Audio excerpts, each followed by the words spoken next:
kembali lagi di video pembelajaran sistem basis data. Pada video pembelajaran kali ini kita akan mengenal satu buah konsep di dalam sistem basis data, yakni DML atau bisa disebut juga sebagai Data Manipulation Language. Di mana DML ini sendiri merupakan salah satu bagian daripada SQL, di mana DML itu umumnya digunakan untuk mengambil, memasukkan data, memperbaharui, serta menghapus data. Jika di video-video sebelumnya kita hanya belajar mengenai bagaimana caranya melakukan query untuk penarikan data, pada video perkuliahan kali ini kita akan belajar untuk melakukan manipulasi data. Di mana di dalam DML sendiri ada beberapa perintah. Yang pertama adalah insert.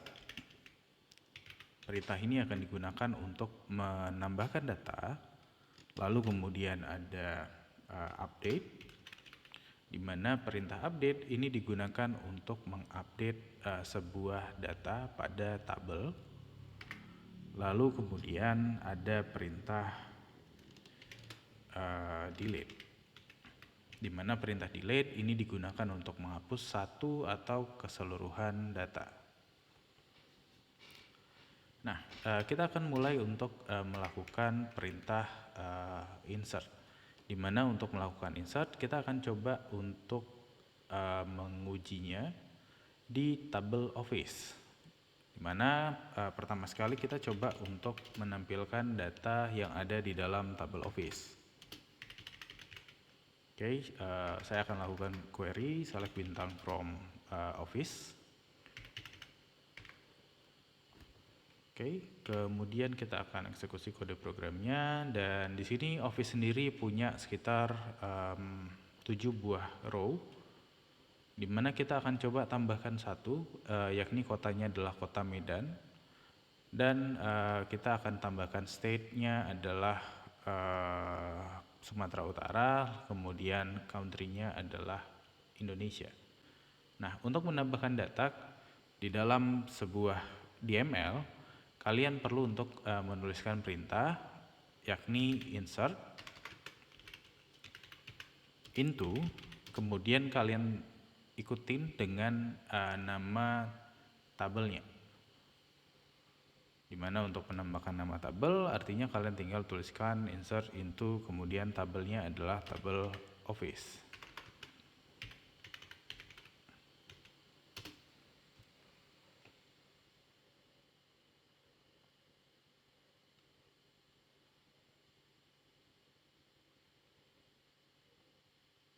Oke.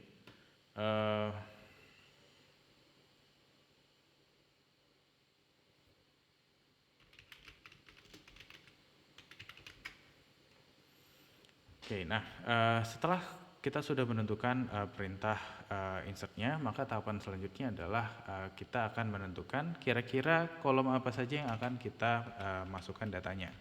Di mana secara default kalian bisa menuliskan keseluruhan kolom yang ada, tapi ketika kalian ingin spesifik hanya beberapa kolom saja yang diinsert, kalian bisa menuliskan nama kolomnya. Misalkan di sini untuk insert, saya akan memasukkan city. Kemudian saya akan memasukkan data state, lalu kemudian saya akan masukkan data country. Oke, setelah kita tentukan kolom mana saja yang akan kita isi, maka tahapan selanjutnya adalah kita akan memasukkan values-nya.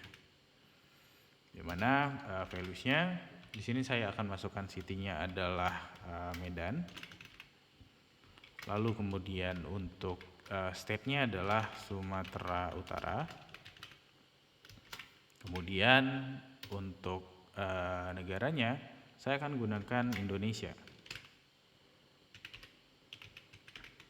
Nah, sampai di sini maka baris daripada perintah SQL yang ini itu akan memasukkan satu buah data Office, yakni Office yang berada di kota Medan, Sumatera Utara, Indonesia. Untuk jalaninnya kalian tinggal klik klik run. Oke, nah satu hal yang perlu diperhatikan ketika kalian membuat sebuah perintah insert yang tidak spesifik seperti ini, kalian perlu pastikan apakah setiap kolom yang ada di dalam tabel Office ini sifatnya adalah membolehkan untuk diisi null atau tidak.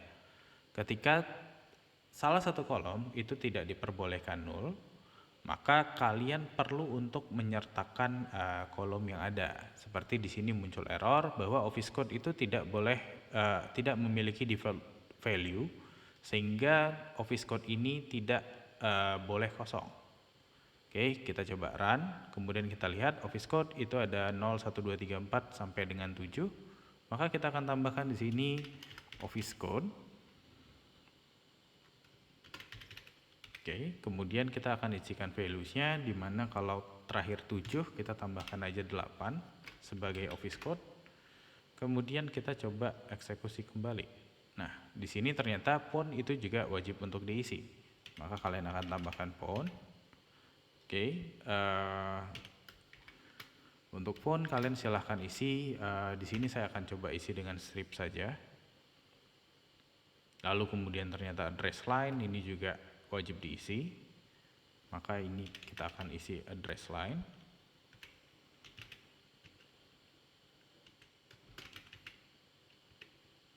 Lalu kemudian oke, kita akan isikan values-nya. Values-nya adalah strip juga.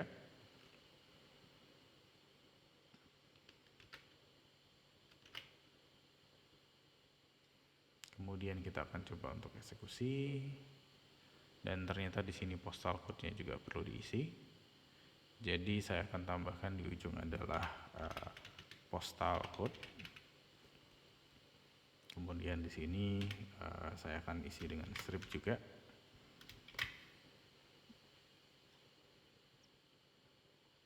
Oke, kemudian kita akan tambahkan teritori.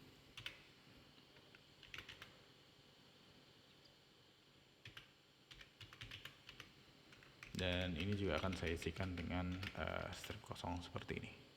Dan kalau udah, tinggal di run, dan di sini katanya kita udah berhasil memasukkan satu buah row atau satu buah baris. Ya, ini tinggal kita jalankan kembali, dan di sini sudah ada satu office yang baru, yakni office yang ada di Sumatera Utara.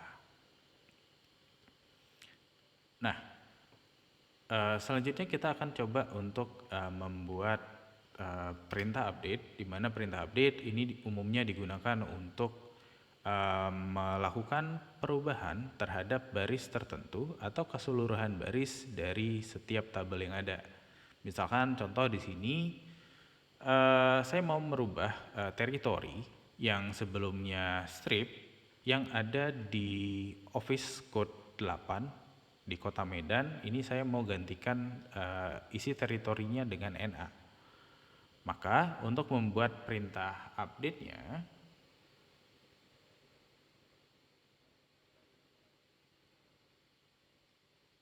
maka kalian bisa gunakan perintah update.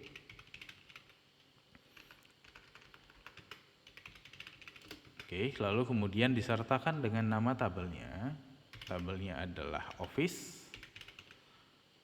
Oke, lalu kemudian ditambahkan dengan perintah set, di mana setelah perintah set ini kita akan menentukan kolom mana yang akan kita ganti nilainya. Misalkan saya mau ubah nilai dari teritori, maka saya akan tuliskan teritori sama dengan ini kalian isikan dengan value yang baru.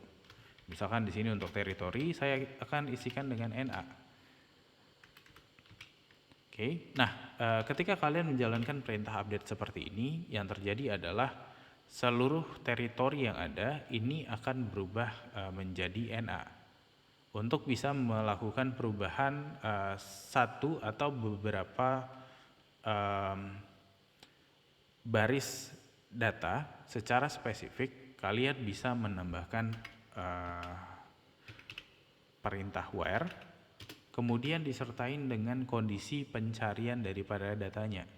Misalkan kondisi pencarian datanya di sini saya mau merubah semua data office yang berasal atau yang berada di kota Medan, saya akan ubah nilai daripada teritorinya menjadi NA. Maka saya tinggal tambahkan where city-nya sama dengan Medan.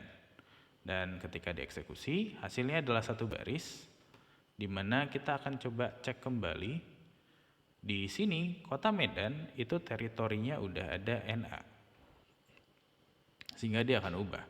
Ketika misalkan di sini kita pengen ngeset lebih daripada satu value, maka kalian bisa tambahkan koma di setelahnya. Kemudian katakanlah saya akan nambahkan postal code. Jadi saya akan tulis postal code. Kemudian saya akan isikan values-nya, di mana di sini mungkin postal code-nya adalah 20214. Oke, kemudian ini tinggal di execute. Ketika ada informasi seperti ini, artinya perintah update-nya itu udah berjalan dengan benar, lalu kemudian tinggal kalian jalanin, dan di sini postal code-nya udah berubah. Oke, nah selanjutnya salah satu bagian lagi dari DML itu adalah perintah delete, di mana fungsi daripada perintah delete ini adalah menghapus satu atau lebih daripada satu tabel yang ada, di mana penggunaan perintah delete kalian bisa gunakan delete spasi from, kemudian masukin nama tabelnya. Misalkan di sini kita akan gunakan tabel office, lalu kemudian pastikan kalian menuliskan statement where-nya. Misalkan kita akan hapus yang kotanya adalah kota Medan, maka kalian bisa tuliskan city sama dengan Medan.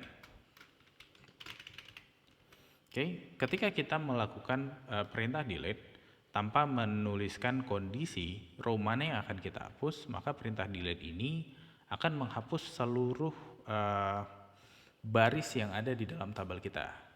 Dan tentunya kita tidak inginkan hal itu, maka kita akan tambahkan perintah where city Medan, sehingga yang city-nya Medan aja yang kita hapus. Kemudian kalian bisa jalankan query-nya. Dan ketika informasinya udah berhasil, ada satu buah row yang berhasil terpengaruhi, ya kita tinggal jalanin kembali select-nya. Dan di sini kotak kita yang office kita yang ke-8 itu sudah hilang.